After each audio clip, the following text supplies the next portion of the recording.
reactivity order of halides for dehydrohalogenation. Alkyl halides के आप substitution reactions की बात करो या आप उनके एलिमिनेशन रिएक्शंस की बात करो, हमेशा जो हमने ऑर्डर पढ़ना है, हमारे पास सबसे ज़्यादा रिएक्टिव कौन है? सबसे ज़्यादा रिएक्टिव है हमारे पास अल्काइल आयोडाइड्स, जो कि हम बात करते हैं जिसका बॉन्ड सबसे वीक है। असल जो फैक्टर था ना अल्काइल हेलाइड्स में, वो था बॉन्ड एनर्जी। जिसकी बॉन्ड एनर्जी सबसे कम है वो सबसे ज़्यादा रिएक्टिव। तो अल्काइल आयोडाइड सबसे ज़्यादा रिएक्टिव, उससे कम अल्काइल ब्रोमाइड्स, उससे कम अल्काइल क्लोराइड्स, और लीस्ट रिएक्टिव है alkyl fluorides. So the right answer is beta. Next है the order of reactivity of alkyl halides towards elimination reaction. बड़ा ही टेक्निकल क्वेश्चन है। हमने बात की थी सब्स्टिट्यूशन वर्सेस एलिमिनेशन, कि अगर हमारे पास अल्काइल हेलाइड भी है और न्यूक्लियोफाइल भी है तो फिर सब्स्टिट्यूशन होगी या एलिमिनेशन होगी। तो उसमें हमने एक फैक्टर पढ़ा था कि crowding with in the molecule favours elimination.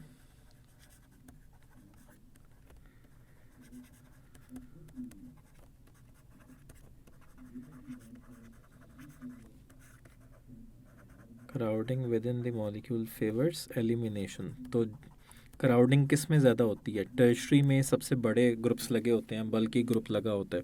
उससे कम बल्कि ग्रुप लगा होता है सेकेंडरी में, और उससे कम होता है प्राइमरी में। तो सबसे ज़्यादा क्राउडिंग होती है टर्शरी में, तो टर्शरी में एलिमिनेशन होगी। तो लिहाजा टर्शरी सबसे ज़्यादा रिएक्टिव होगा टूवर्ड्स एलिमिनेशन रिएक्शन, और उससे कम होगा सेकेंडरी, और उससे कम होगा primary. So the right answer is alpha. Next है in SN1 reaction the racemisation takes place, it is due to. अच्छा, जब हम SN1 रिएक्शन की बात करते हैं तो चूँकि इसमें हमारे पास जो पहला रिएक्शन होता है, जो पहला स्टेप होता है, उसमें हेलोजन निकल जाता है और हमारा कार्बोकैटायन बनता है। तो ये जो कार्बोकैटायन बनता है, अब ये इसमें जो कार्बन है वो sp2 हाइब्रिडाइज्ड होता है, तो उसकी ट्राइंगुलर प्लेनर ज्योमेट्री होती है। तो अब इसमें जो न्यूक्लियोफाइल है वो दोनों तरफ से अटैक कर सकता है।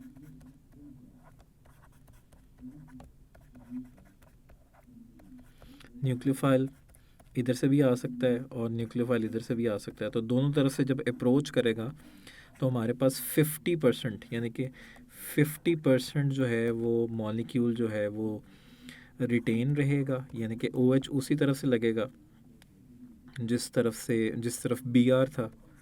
तो 50% वो रिटेन रह रहा है और 50% वो इन्वर्ट हो जाता है। तो हमारे पास दोनों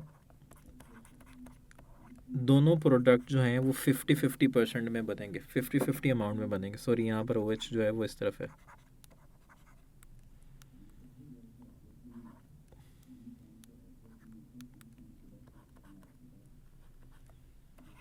तो हमारे पास दोनों 50-50% अमाउंट में होंगे।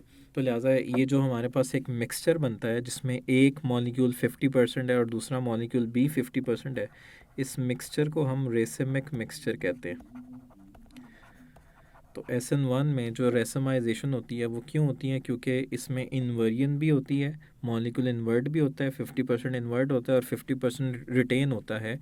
So both A and B, right answer is delta. Conversion of configuration ये कोई आंसर नहीं है। तो इन्वर्जन भी होती है, रिटेंशन भी होती है, 50-50%, इसलिए हमारे पास एक मिक्सचर बनता है जिसको हम रेसिमिक मिक्सचर कहते हैं। नेक्स्ट है which of the following is an example of SN2 reaction. तो बहुत सिंपल है, SN2 रिएक्शन कौन फॉलो करता है? Primary alkyl halides. तो ये हमारे पास और प्राइमरी में भी सबसे ज़्यादा रिएक्टिव होगा मिथाइल ग्रुप। तो ये हमारे पास मिथाइल ब्रोमाइड है और ये हमारे पास सेकेंडरी हो गया, और यहाँ पर ये तो वैसे ही इनकम्प्लीट है, इधर तो कोई हेलोजन ही नहीं है, और ये टर्शरी है। तो कौन कौन SN2 को शो करेगा? जो प्राइमरी है। तो आंसर इज अल्फा।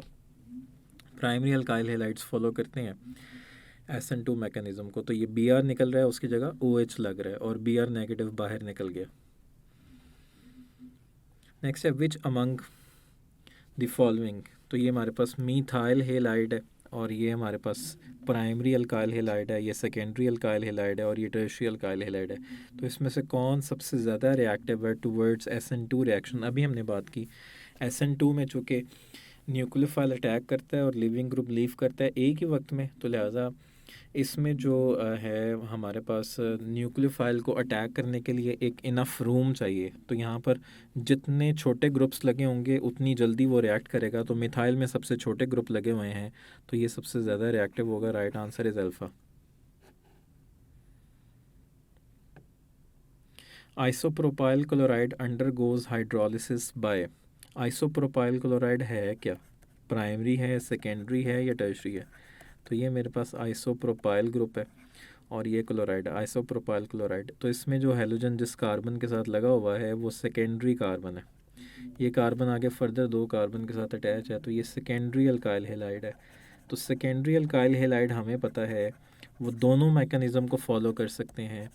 वो SN1 को भी फॉलो कर सकता है, SN2 को भी फॉलो कर सकता है। सो the right answer is Charlie, both SN1 mechanism and SN2 mechanism. Next, butane nitrile is formed by addition of KCN with। Butane nitrile कैसे बनता है? जब हम किसको रिएक्ट करवाएं KCN के साथ? तो पहले आपको ब्यूटेन नाइट्राइल का पता होना चाहिए। ब्यूटेन नाइट्राइल 4 कार्बन वाली नाइट्राइल है।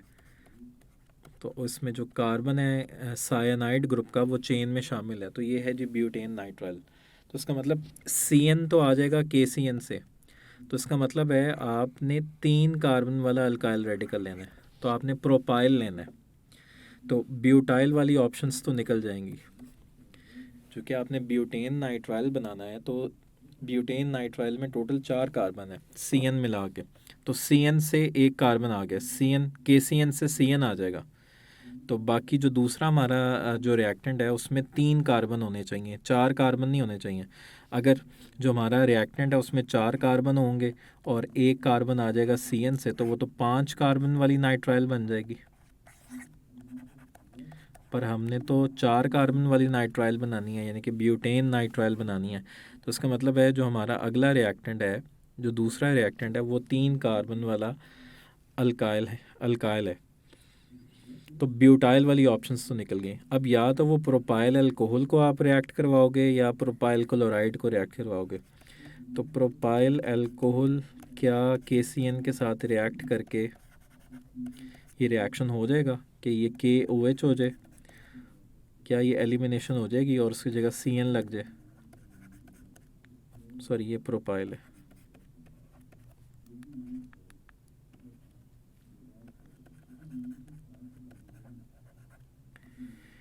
और यहाँ पर हमारे पास प्रोपाइल क्लोराइड है और KCN। तो इधर भी Cl निकलेगा, उसकी जगह CN लग जाएगा, नाइट्राइल ग्रुप लग जाएगा।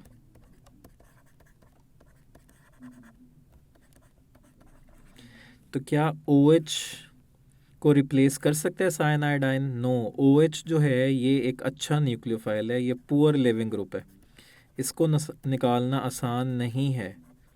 लेकिन यहाँ पर ये जो Cl नेगेटिव है ये गुड लिविंग ग्रुप है, ये आसानी से निकल जाएगा। तो फिर हमारा जो आंसर है वो है डेल्टा। प्रोपाइल क्लोराइड को हम KCN के साथ रिएक्ट करवाएंगे तो हमारे पास ब्यूटेन नाइट्राइल बनेगा।